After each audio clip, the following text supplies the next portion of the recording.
Hey y'all, this is Upstart Records, and this is our new podcast, The Youth Movement, a show that covers youth everything, what's happening, what's good, and what's popping in the Bay Area. This is our voice, our show, The Youth Movement.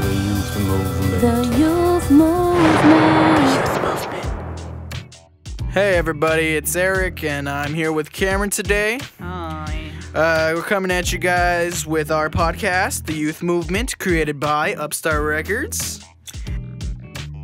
I would say that anyone that came onto this podcast would have a good chance of, having their music start to blow up, because that gets them more recognition from our fan base, and we could tell our fan base go check out their stuff, and then the whole their two friends, and then their two friends will tell their two friends and all that, this and the other. And I feel like that would probably be one of the best ways to sort of get your names out there, because it's kind of all about having connections. It's really who you know, and proving that you have a talent that you want to share with people. And in order to kind of impact on what I'm saying, I would ask you guys to share this podcast with people that friends, family, neighbors, teachers, whatever.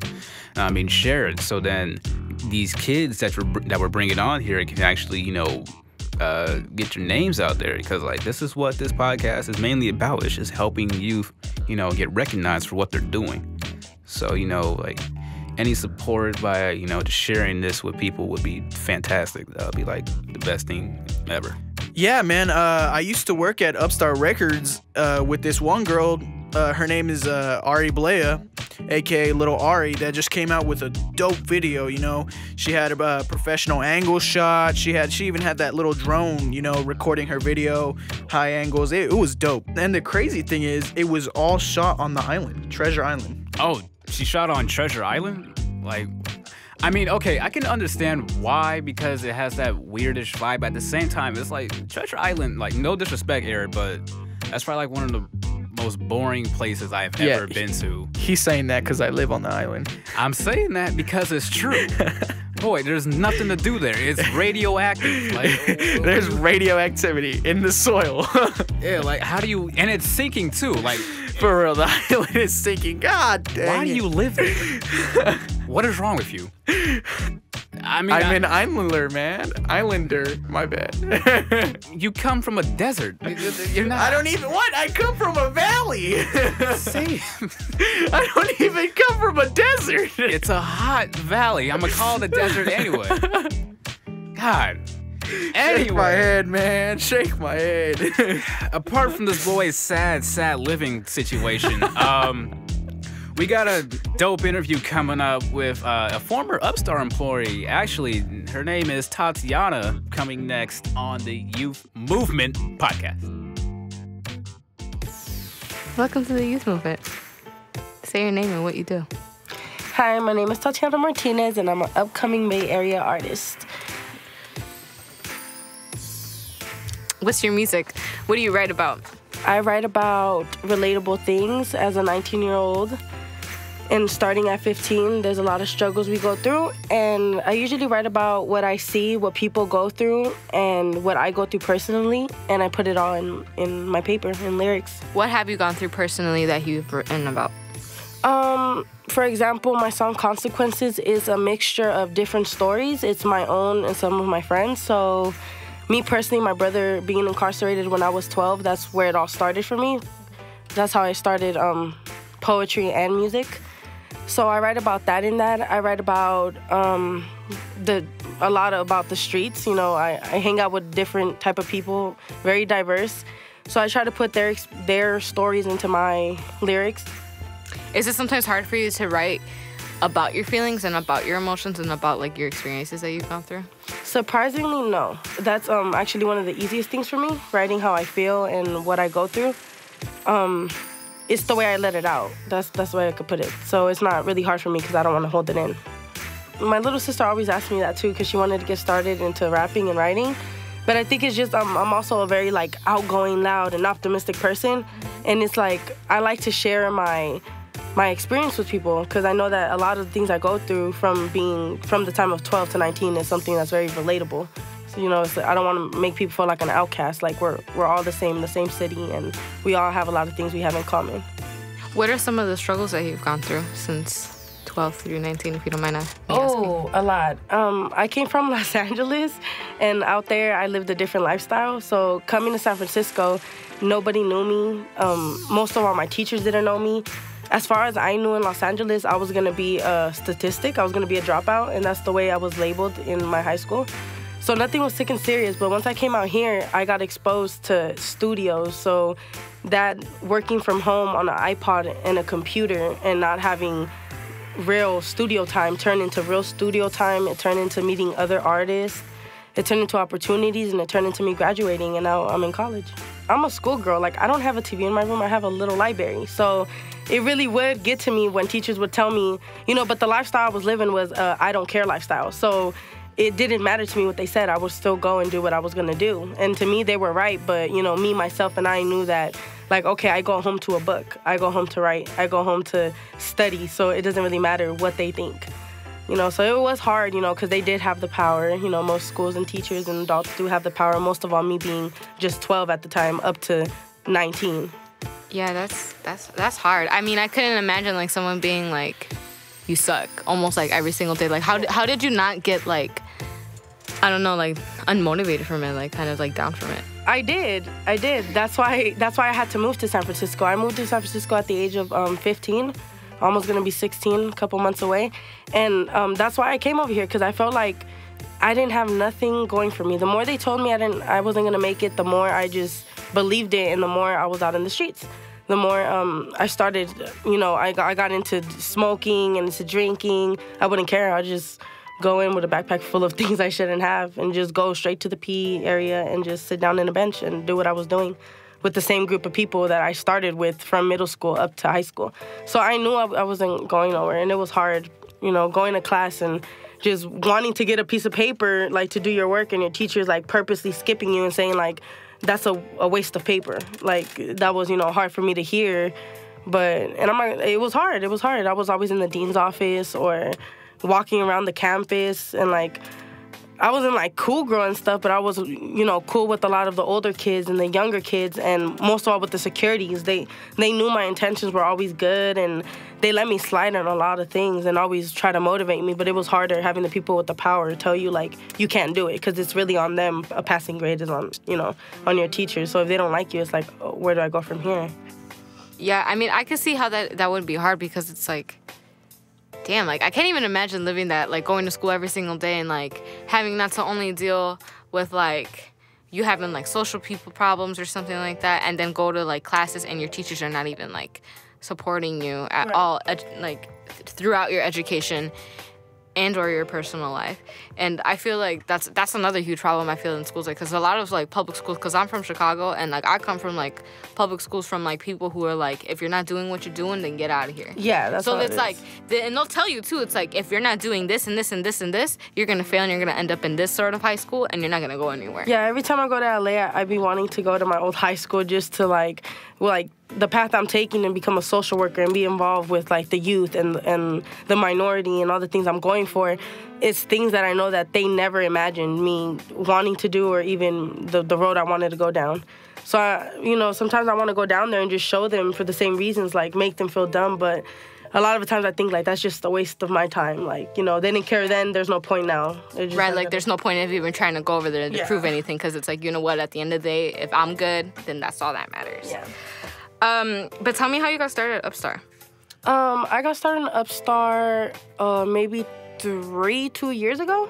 I was attending Downtown High School, which is a credit recovery continuation school, and they came to show us what a booth and what recording was and what a studio practically was. And as soon as I heard that, I was like, oh my God, no more sitting in front of my laptop with iPod, what was it, the first iPods that came out with a camera, and recording myself, talking into the camera, saying my intro. Like, I can finally, like, go into a booth that's free. That's the thing, that's free. Nothing in this world is free. And most of all, a studio that's free? No, studio is at least like $300 to $200 depending on your hours. So it was like they provide you with studio time, the mixing, the laying it down, the promoting it. It's like everything, and it's just free for you. They really just want to help you. it all started there. Like, it was really like an amazing feeling. Yeah, I feel like that's another thing that Upstart really provides. Like, they don't just provide, like, say, like, a free studio. Like, they provide, like, moral support. Like, and honestly, when I first came here, I was just like, damn, this isn't just, like, a place where people go to just make their music. This is like a more like of a community where people like come and even just hang out, and even if they don't want to make music or whatever, they just hang out and like they kind of almost have more like of a home. Because honestly, when I come here, I feel like I'm at the house and it's like I'm living with like 10 people or something, and like there's people cooking and like making food downstairs and bringing it downstairs, and like people hanging out, eating, and like kind of talking, and like yes, there's sometimes we get into conflicts, which I guess heavy or whatever, but for the most part, it feels like home. Like, it feels like it doesn't feel uncomfortable. It doesn't feel weird. But the people there that are all here, I believe, are very like close together, and there's some that are closer than others. Yeah. But for the most part, like everyone is together as a whole. Yeah, I think I agree. Me being here for the years that I've been here, I've came across, I started with a group of people, and people leave and then they come back, and then a new set of people come, and I like it because I get along. Well, I haven't had no conflict with anybody that comes in, Yeah. So it's cool how I can meet a set of people that I never knew even existed, and we become that close. And then from people even from different parts of the city. That's what I found like totally weird too, because it's like I'm like closer with different people who are like from like Oakland. Like we would have never crossed the same paths, right, if it wouldn't be for Upstart. Yeah. So, do you have a memory from Upstart that stands out? Yes, actually, the first time they threw their release party, I'm not sure if it was for Rise or the album before, but they had a performance here actually at the center. They didn't rent a place, and it was the most packed I've ever seen one of our parties be.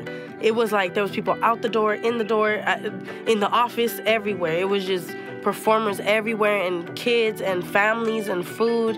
And that was the first time I actually performed up in front on stage in front of the Upstart family, and also their families and my family and all those strangers that came in and would pass by our building. So it was the best feeling ever. Like, I completed a full song, and people actually like they applaud, and you feel the vibes, and that was just the best memory I've had. Can you describe what it feels like to perform in front of like an audience or in front of like people here? I love it. It's a rush that goes through your body. For me personally, I get nervous, and when I get nervous, I get shaky. But my voice really doesn't, but my hands are very shaky at the moment. I always say a prayer before I'm about to perform, all the time. And I recite a lot of my lyrics as, like, literally I'll be, like, about to do it. And in my mind, I'm like, okay, I'm rapping really fast, all my lyrics. And I'm like, okay. And then once they say, okay, you're up, I'm like, okay, I think I got it. And I just do it. And, yeah, it's just the best feeling. I think I've always said that to people when they ask me, why do you like to perform? And I'm like, it's just the feeling of, like, it's just the lights are pointing at you, and the people, you can't really see them, but you can hear them, and you can see the hands, and you can see them moving and like vibing with you and everything. And it's just like such an amazing feeling. And sometimes, like, I always have experiences where, like, I forget people are even there. I just do what I have to do, and like I come back. Like, once it's done, it's like I come back to me, and I'm like, oh my God, I did that. And it's just such a perfect feeling. Like, I don't think I could. I wish I could perform more than I hardly do, but when I do, those feelings are like feelings I'll never forget. Yeah. Sometimes I feel like, I remember when I first started, I felt pressured a lot because it was just like, damn. Like, I almost felt like there was more people here who had more talent than me and more potential at the same time, because it was like, they've been doing this for longer, so it kind of, I felt like they would look at me like, oh, what an amateur or whatever. But it's totally, it doesn't feel like that at all. It's totally like, oh, you have like a different sense of style. And actually, when I came here, there was like, it was more of a different sense of style, because a lot of people here who come here actually rap more than sing. Yeah. Like how you sing or whatever, but you still rap. Like, yeah, we have that, but then it's like some people who like just like, I think I was like, was one of the first people, or I don't know how many people are here because I've only been here for such a short time, that like sang, and people were like, oh, that's different.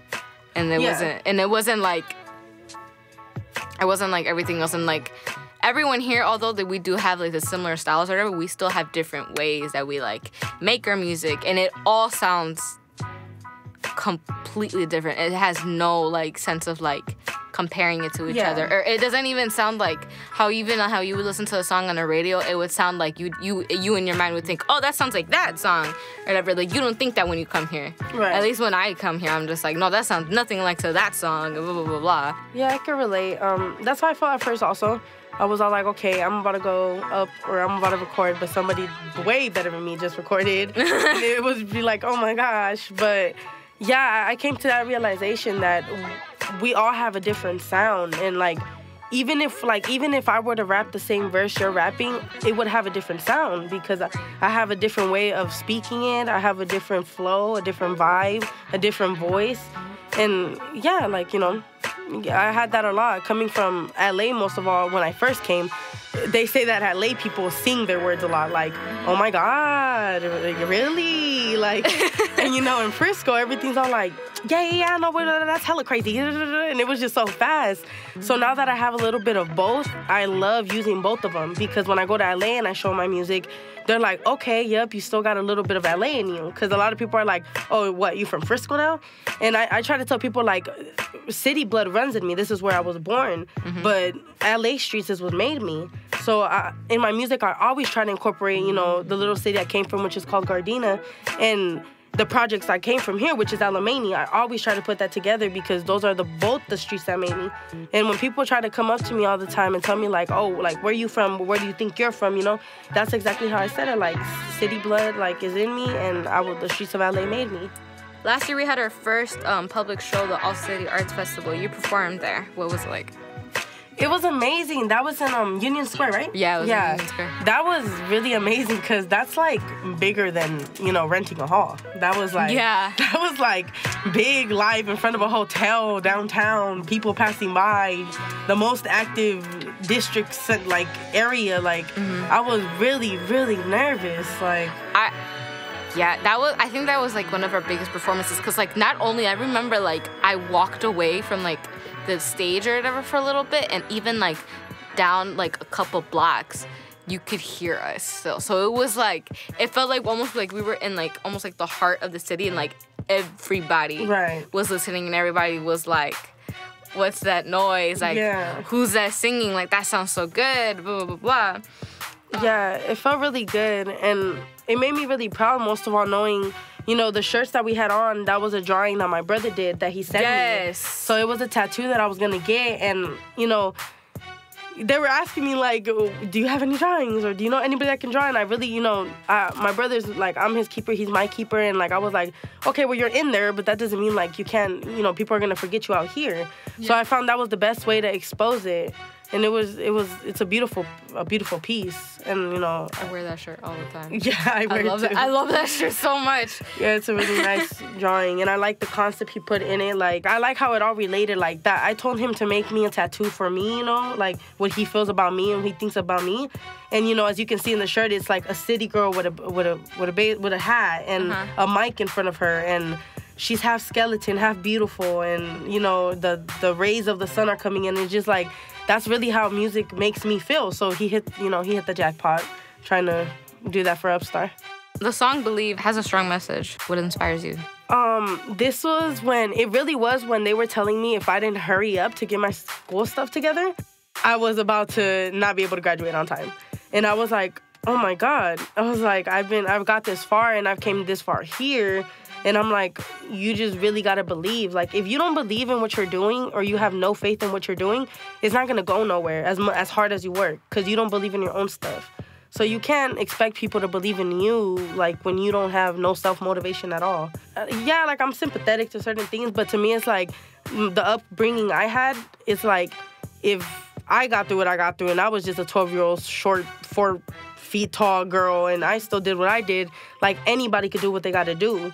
So I don't really go with the sob story thing. How I did it, I put it in my music. And it talks about a lot. It talks about, you know, I let out a lot in that song. I let out about, I was failing at that time. So I felt like I was like letting my mom and my sister down. And my mom, like, she's ill, and I'm the next big head of the house for the fact that my brother's not around. So I feel like a lot of it is on me. Like, if I don't want my mom in the hood, I got to get her out because there's nobody else to get her out. If I don't want my sister, you know, she goes to a school by the hood. Like, there's only so many places that can take you. Like, it's a school, but it's right next to a hood. Like, it's not the best thing in the world. So I feel like a lot of pressure is on me. So, yeah, that song motivates me, and I want people to relate to it, and as far as I know, it did. Well, that was Tatiana. Check her out on YouTube. Her page is TatyanaMartinez. Tatiana Martinez. You can also find her on SoundCloud under YANAAGAO, Yana Go. And now, let's play her song Consequences. Keep your head up. Keep your head up. Keep your head up. Keep your head up. And now he's only 16, trying to grind to make that money.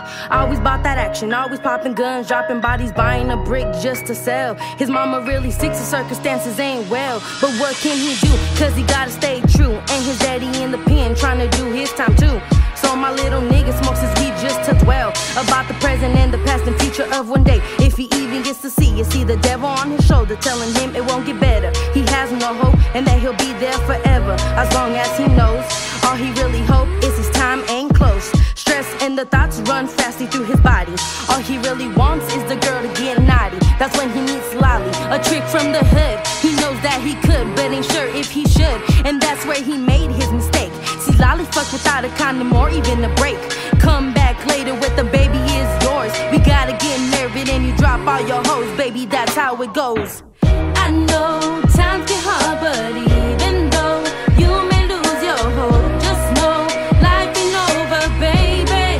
Just keep your head up. I know times get hard, but even though you may lose your hope, just know life ain't over, baby. Just keep your head up. 6 months pass and my little nigga still feeling lost. Baby girl on her way, he's still on those blocks, selling bricks and running from the cops on the daily. Calls Lolly up, show me something different, baby. I haven't felt myself in so long, and it feels like you've been hiding something all along. Got a card from the clinic, so you are a positive HIV, and there ain't no way you're stopping it. Lolly can't find the words, she can't even explain. My little nigga is so lost, going insane. He's drowning in his shame, he don't know what to do. He dug up his grave and the devil helped him too. I told you that we'd be forever and I never lied. You danced with the devil and you made it really far. So here goes your credential and I'll see you in hell. The life that you living didn't do you very well. I know times get hard, but even though you may lose your hope, just know life ain't over, baby. Just keep your head up. I know times get hard, but even though you may lose your hope, just know life ain't over, baby. Just keep your head up. Dear Father, now listen to me speak. I'm feeling kinda lonely and ashamed and even weak. I went to the clinic diagnosed with HIV. My mother just passed and I got nowhere to sleep. I never meant to hurt nobody on those fucking blocks.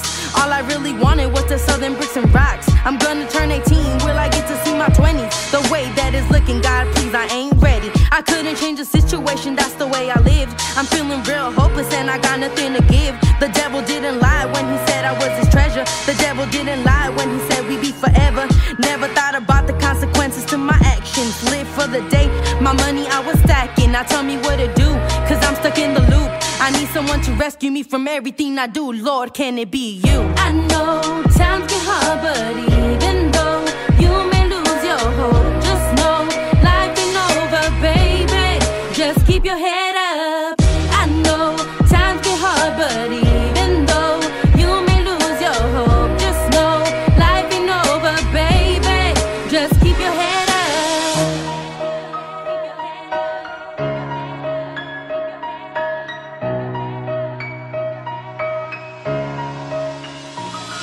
Now a year past my little nigga by and he ain't looking the same. He's closed by 4 walls and he's doing Father A. He couldn't even see his baby girl grow or age. And that's the problem when you're stuck in this fucking game. Fascinated by the money and material things. Fascinated by the woman and the evil schemes. Always think twice when it comes to life. You never know if you will get to see another life.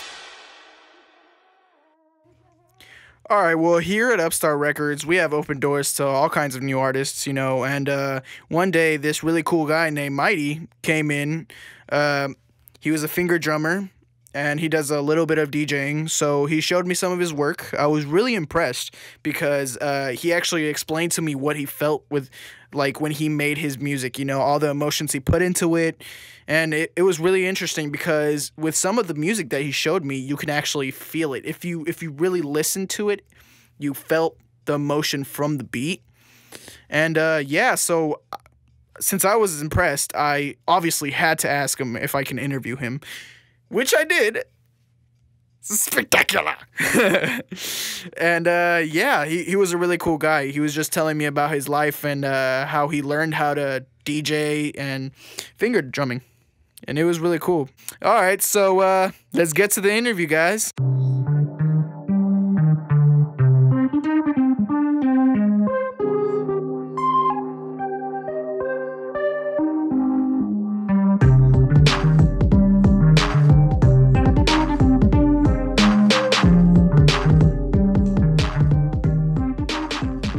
Well, my name's Mighty, Mytee, and I DJ and produce, mostly produce lately. I guess you could call I call myself a finger drummer, I guess, because I do most of my work on machine.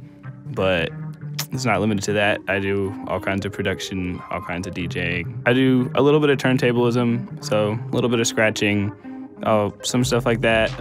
It's all blend mixing, so it's always mixing 2 or more tracks together, but with like more of the old school scratching kind of style in it lately.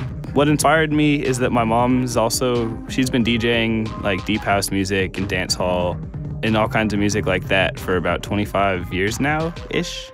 So we've always had gear around, like there's always been turntables and records around. So one day I was like, shoot, I'll play my own music on this and see what I can do.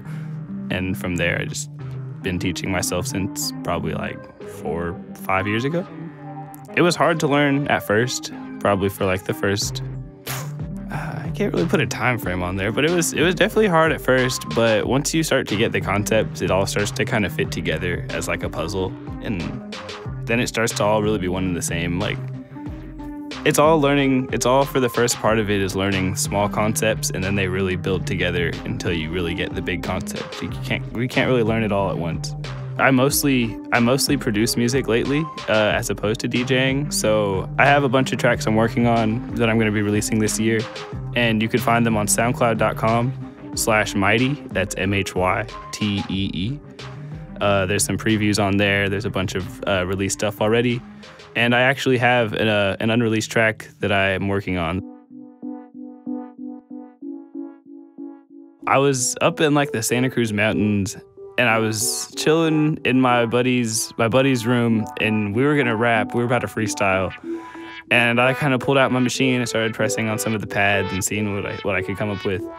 And I played these chords, and like they were pretty cool. Like I was playing some chords, and like one particular like part stood out that I liked. Like the rest of the beat didn't really sound good. It was a whatever song, like throwaway clips.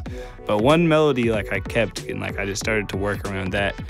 And like at one point I had like a 15-second clip that like was just that part, but like with like actually like updated percussion and everything to actually be nice. And like from there I've just been expanding it until I could like drag it out into a full piece, and with like intro and everything coming into that chord progression. But well, the chord progression I mentioned didn't take too long. That came like, it all was a pretty quick flow because the machine workflow is really smooth. The way they have their software set up is like you pull open an instrument, play it, and you could just quickly switch between all the different elements of your track really easily and get a really good workflow going up.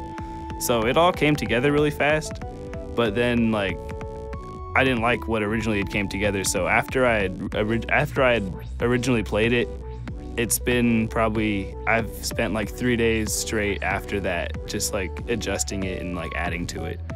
And I'm still not done with it. I'm working on an EP called Memory Lane. That's still a long way in the making, but lately it's been more like it's very melodic music lately, but that's a hard one to put out. You feel me? It's like nostalgia. and just vibes, I guess. It changes between each song. It all depends on how I feel when I'm making the song and like what vibe I'm in that particular moment. You can find my music at soundcloud.com/mighty, that's MHYTEE, or youngcloud.com/mighty, either or.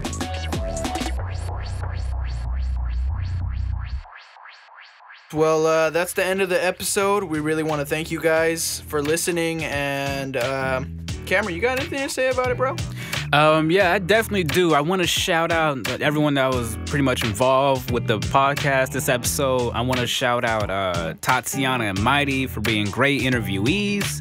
I also want to shout out Noelia and Eric for being interviewers. And I also want to shout out Dexter for the funky, fresh beats that you guys have been listening while us two idiots be jabbering. And I want to also thank you guys for listening in this episode. We really appreciate it. We chose these two artists because they were already close to Upstart Records. You know, we knew them and we knew that they were talented and they should have some sort of recognition, you know, to have their music out in the public, have people hear it, because we're the only podcast promoting youth music out here in San Francisco. So that's why I felt that these two interviewees were good to interview.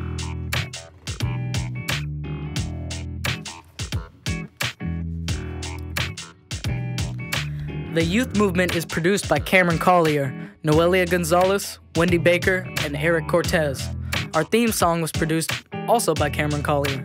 This podcast is recorded at Upstart Records, a project of the Sunset Youth Services. We are funded by the Department of Children, Youth, and their families, plus the Youth Empowerment Fund.